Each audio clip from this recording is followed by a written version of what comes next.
friends, welcome to the Sharekhan pre-market action for today with me Shaji Nair. Firstly, a quick recap on how the Nifty and other global indices fared yesterday.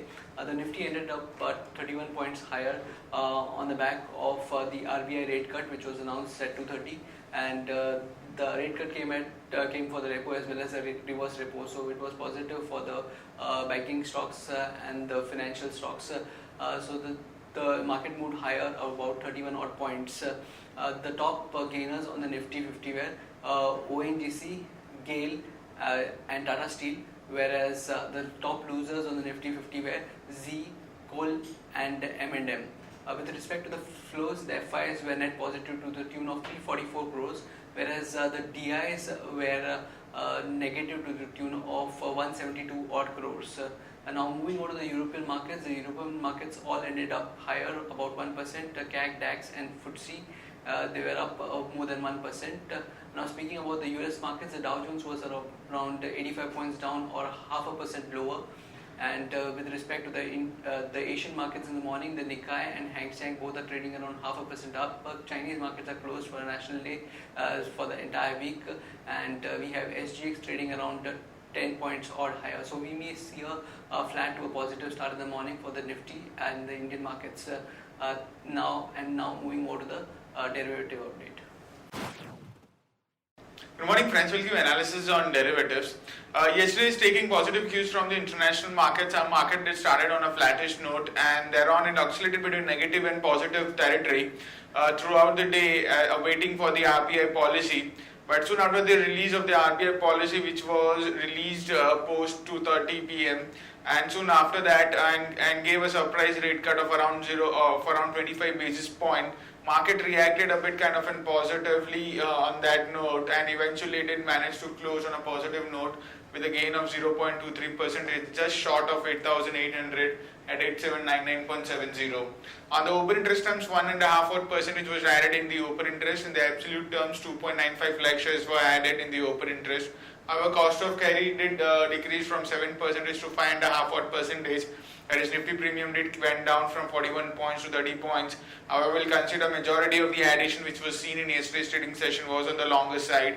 While put call ratio also increased by 3 basis points from 0.94 to 0.97, which clearly indicates that market participants have covered some of the short positions in the call side, and simultaneously we have seen a fresh put writing taking place, indicating that market could see further upside in the market in the coming trading session.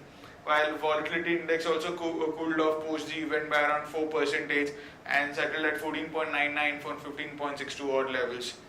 On the option side, as mentioned, we have been seeing some kind of a short covering in call option, due to which an unwinding was seen in the call side. While 8,900 call option already seeing an unwinding of 3.5%. However, we have seen a minor addition in 8,800 call option of 11% and 9,000 call option, which is the highest in terms of open interest. Have seen an addition of around 5.5% in yesterday's trade. While put side, we have been seeing an aggressive put writing taking place in 8,700 strike price put option, which is to be considered as an immediate support for the market. While 8,700 put option have seen an addition of around 22.5%, while 8,800 put option have seen an addition of around 43 odd percentage. Here also we have seen a decent amount of addition in open interest with put writing taking place over here too.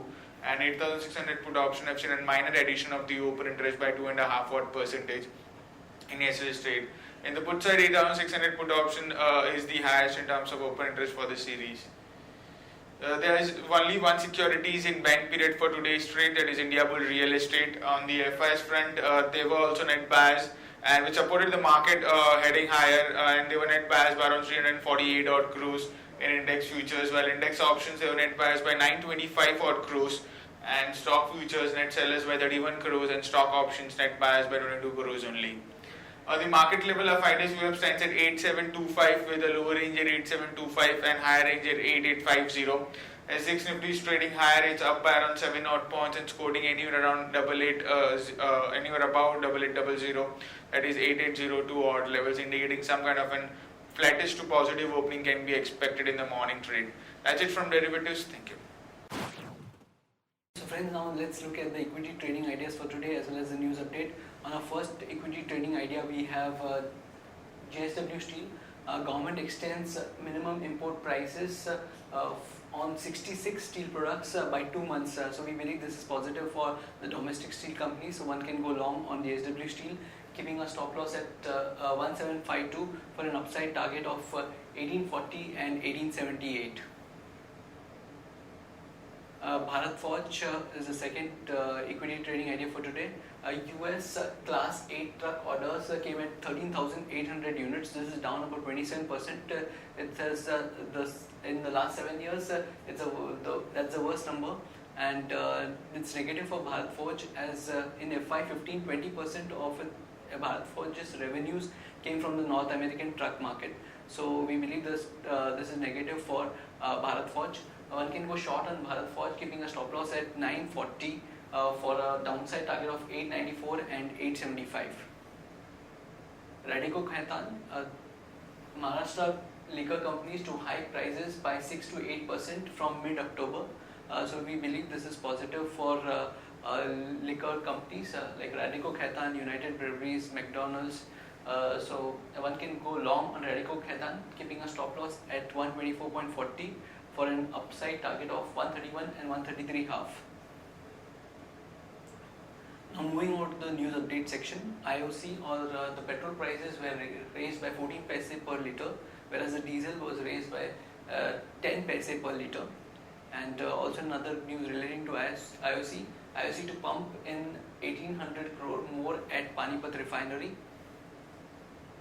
On a news relating to Tata Communications, South Africa's Competitive Commission approves Newtel transaction. Then Synergies Capital is eyeing a Monnet Ispat controlling stake. Mitsubishi UFJ Financial Group has emerged as a prominent banker in the sale of Teva's assets in UK and Ireland, and here it is backing Indian firms like Aurobindo Pharma and Intas Pharmaceutical. Endurance IPO is to be out today. So the price band is between 467 and 472. It has garnered around 349 crores from anchor investors. And CCI has ordered another probe into Monsanto for alleged unfair business practices. Majesco has cancelled its plan to raise around 250 odd crores through QIP. And with respect to the stocks for positive as well as negative bias based on the derivative data, on stocks for positive bias we have Pidilite, Union Bank and Arvind, whereas on negative bias L&T, IRB and IDFC Bank.